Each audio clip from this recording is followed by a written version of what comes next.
I will give a small introduction. Okay, let's see a scenario. Okay, in late 1990s. Okay, think TCS got a project from Indian Railways. Okay, to develop a sample application to maintain their employees' data. Okay, think it's like a sample application. TCS got that project from Indian Railways. Okay, this is the scenario in late 1990s. Okay, so TCS people TCS, okay, assigned that project to developers, and developers developed that project in their personal desktops or laptops.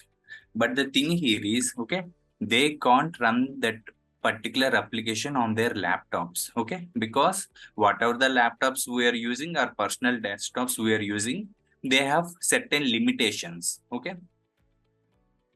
That means we can't run that particular application on that particular, okay, on a laptop or desktop for 24/7, okay. So that is the reason we have to deploy that application on a server, okay. Here you have to know the difference between what is personal desktop or laptop and what is server, okay. Here servers are designed to run 24/7, okay. They are designed to handle large workloads. They are designed to handle multiple workloads, okay. So that is the reason whatever the application but developers are going to develop, they have to deploy that application on server, okay.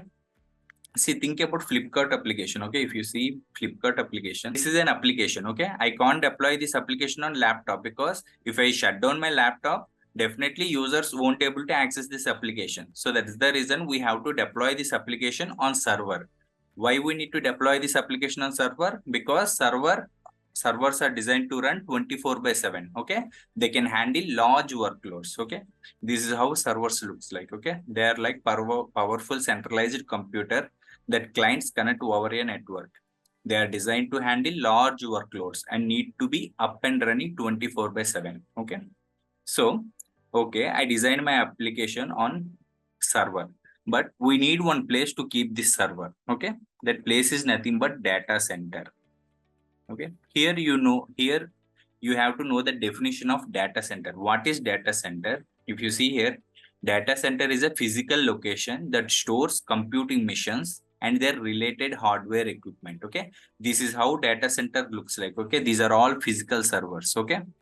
These are all physical servers. All these physical servers, this box like structure we called as like a server rack, okay. So in a data center, we are going to have multiple server racks like this. Each server rack contains multiple servers like this, okay. Now you got the definition, right? What is server and what is data center? So, but in 1990s, or it's also called as traditional architecture, we have a disadvantage. That is, one physical server can only support one application, okay. Suppose think, okay, for this particular project, okay, TCS bought the server for 15 lakhs, okay. Servers are like not our laptops, okay. It's like we have to pay huge amount, okay, to buy server, okay.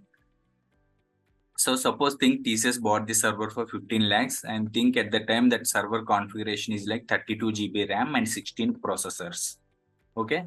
So developers deployed that application on this server. But the thing here is whatever the application deployed on this server, okay, that application is only consuming, okay, 8 GB RAM and only 4 processors, okay.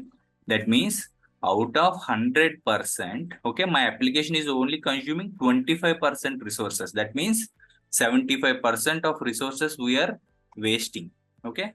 Because but I can't deploy another application on this server because in traditional architecture, okay, one physical server can handle only one application. So that is the reason, okay, industry come up with a process, okay, called virtualization, okay. So what is virtualization? In the sense, virtualization here, you can use a single physical machine's hardware to run multiple virtual machines within it, okay. If you see here, this is traditional architecture. I have one physical server. On top of the physical server, I have operating system. On top of the operating system, I have application, okay. But what is the disadvantage in this scenario? Okay, think we have 32 GB RAM, 16 processors, but my application, whatever the application deployed on this on this server, physical server, my application is only consuming 25%. That is, think like 8 GB and 4 processors.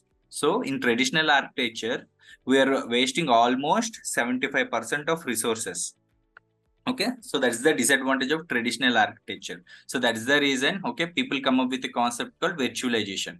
So with the help of virtualization, we are dividing this physical server into multiple virtual machines. If you see here, this is my physical server.